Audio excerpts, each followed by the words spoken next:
Ежегодный фестиваль «Крым Букфест» традиционно собирает в Республиканской библиотеке имени Франко десятки ценителей книг и искусства. Здесь презентуют новые книги, проводят встречи с писателями и учеными.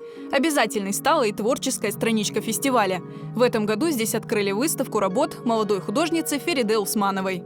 У нас представлена выставка молодых художников, которая уже вызвала большой интерес. Это молодые перспективные художники. В читальном зале библиотеки открыта выставка Фериде Усмановой, на которой представлены очень интересные работы.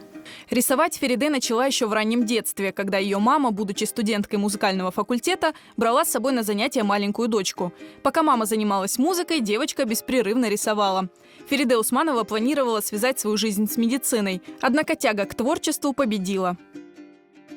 Рисовать мне нравится с детства, это всегда мне приносило массу удовольствия, но никогда не думала, что я себя с этим свяжу. В итоге получилось именно так. Я закончила Крымский инженерно-педагогический университет имени Февзии Кубова на специальность дизайнер декоративно-прикладного искусства, и так получилось, что за 4 года я настолько привязалась к искусству, что просто не представляю уже себя без этого. Мне это очень нравится и приносит удовольствие. Вдохновляюсь я буквально пока иду на учебу, пока возвращаюсь, в каких-то разных абсолютно моментах, даже, честно говоря, перечислить не получится, наверное. Даже от погоды я вдохновляюсь. Вот. Самое главное – это время. Когда есть свободное время, я сразу бегу, сажусь и начинаю работать. В прошлом году Фериде Усманова стала обладателем гран-при фестиваля-конкурса крымско-татарской культуры «Кефе Гуллера». Она участвовала в различных выставках, но это первая персональная выставка работ молодой художницы. В экспозиции живопись, графика и изделия декоративно-прикладного искусства. Очень долго думала над названием, потому что это всегда самое сложное. И как-то вот оно само пришло мне в голову, и я подумала, почему бы и нет. В принципе, звучит неплохо, интересно. У меня выбор стоял между названием «Шелковый путь» и «Золотое сечение». Все-таки я выбрала «Золотое сечение». Я неоднократно присутствовал на выставках ее работ, особенно когда еще она готовила дипломные работы. Когда я узнал о том, что здесь будет проводиться эта выставка, с превеличайшим удовольствием пришел. И рад, что не ошибся. Огромная палитра, разнообразие, глубокое творческое начало в человеке.